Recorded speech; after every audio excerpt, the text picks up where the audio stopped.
Assim nos cumprimentamos lá na Síria.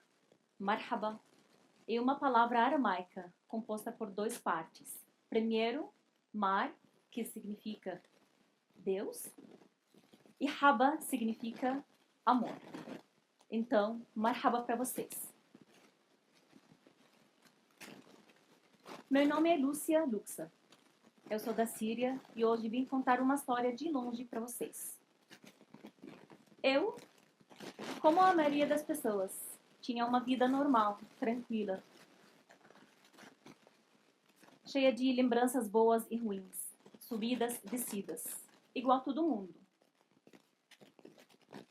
Mas em 2011 começou a guerra e a minha vida mudou totalmente, e a vida de todos os sírios. Para quem não conhece a Síria, antigamente, e muitos anos atrás, essa região se chama a Grande Síria. Ela reuniu muitos povos, muitas civilizações. E durante as épocas e as guerras que aconteciam lá, essa área foi dividida por países que a gente conhece hoje como Síria, Líbano, Jordânia e assim vai. Por isso, nós não somos só árabes. Nós somos uma soma de todos os povos que moravam lá, de todas as civilizações que moravam lá. Nós somos um pouco de cada. E aqui são alguns exemplos das civilizações que moravam. Igual Mari, na área de agricultura, Ebla, nas joias, Ugarete, na música, o povo sumério, assírio, os fenícios e assim vai. Nós somos uma soma de todas essas pessoas que moravam lá. Nós somos um povo cheio de história rica. E eu sou de Alepo, a segunda maior cidade da Síria, a cidade mais antiga e tem muita história para contar. Uma história que tem muitos detalhes. A gente anda na cidade e veja cada pedra está guardando uma história muito antiga. Qualquer pessoa que queria fazer arquitetura sempre caía na prova uma questão de desenho. Um desenho de fachada, um desenho de uma mesquita, de uma igreja, de um prédio, de um mercado. Porque isso faz parte da nossa história. E por isso eu acabei escolhendo a arquitetura, porque eu gosto de ouvir histórias. Gosto de fazer parte de um prédio, de uma construção. Em 2011, a minha vida mudou totalmente. Começou a guerra e todo mundo achava que ia acabar um dia. A gente não acreditava que ia chegar na nossa casa, que ia chegar mais perto. Mas, infelizmente, não foi assim. A cidade foi destruída. Perdemos muitas coisas, muitas histórias, muitos prédios, muitos lugares turísticos que hoje em dia não existem mais. Nós perdemos muito, mas não é tudo. Em 2013, o outro ano que foi bem marcante na minha vida, quando a minha faculdade foi bombardeada. Quando acabou tudo, acabou meu futuro. Perdi alguns amigos, perdi a minha vida, perdi meu sonho que eu queria realizar. Não conseguia fazer nada. O mundo acabou, a cidade estava fechada, ninguém pôde sair, ninguém pôde entrar, faltava água, comida, luz, tudo que a gente precisa para viver. Tudo isso faltou e não tinha mais esperança. Essa foi a última foto que a gente conseguiu tirar, eu e meus amigos. Cada um foi para um lugar, cada um buscou uma vida nova, uma oportunidade melhor, uma vida mais segura.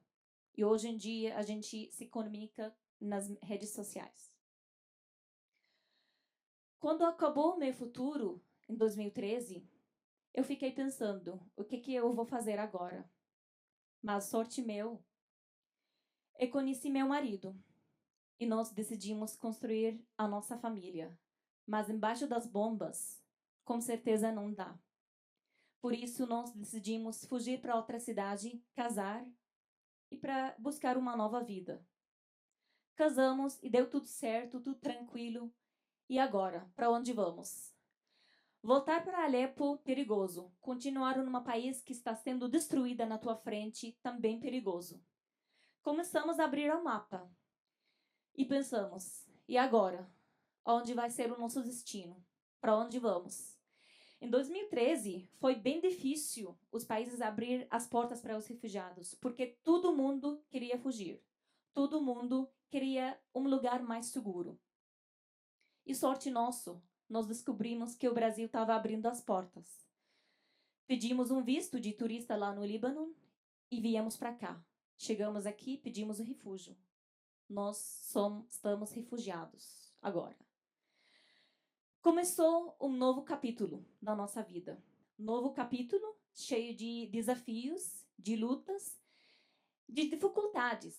Estudo, uma criança perdida na rua, você não sabe para onde ir, como começar.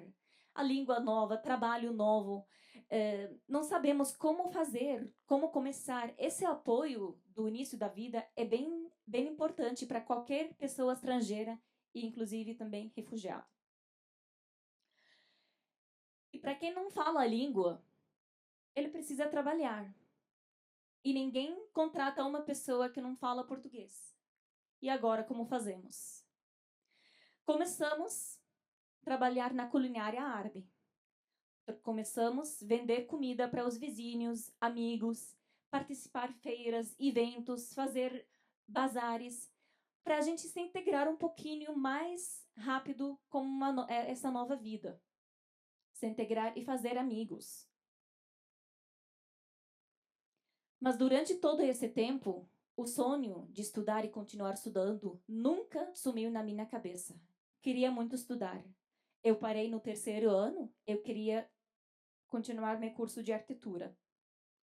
Todo mundo naquela época falava para mim, é impossível, é um sono. Você não fala a língua, precisa de muito tempo para conseguir uma vaga numa universidade. E eu quase desisti. Desisti de tudo, porque eu achava que eu não ia conseguir. Mas em 2014, eu e meu marido estávamos andando na cidade e vimos a placa, Universidade Federal do Paraná. Entramos e o sorte nosso tinha o professor, que é o coordenador do curso, o professor Paulo Chiesa. Expliquei toda a minha vida para ele. Dei todos os documentos que eu consegui trazer da Síria. Expliquei tudo. E ele ficou interessado na minha história. E abriu o computador e começou a escrever. Assinou, falou para mim, assina aqui. E eu fiquei olhando. Vou assinar um documento que eu não sei o que está escrito dentro dele. Mas falei, não, eu vou assinar. E o que vai acontecer, vai acontecer. Depois de uma semana, me ligou e falou, parabéns, você está aprovada no federal. O milagre começou em 2014. O desafio foi aumentando cada dia. O desafio de chegar até o fim. Eu queria só agradecer todas as pessoas que ficavam comigo, que me apoiaram, minha família, meu esposo, meus amigos que traduziram todas as aulas para mim em inglês, para eu conseguir acompanhar eles. Todos os amigos que acreditaram em mim, que eu vou conseguir realizar meu sonho. Que eu vou conseguir chegar um momento com canudo no mão e falar em 2017, eu sou arquiteta urbanista. Finalmente, depois de 3 anos de sofrimento, de estudo, de noites sem dormir, eu consegui. Eu consegui mostrar para todo mundo que os refugiados podem realizar os sonhos deles fora do país, que nada é difícil e nada é impossível.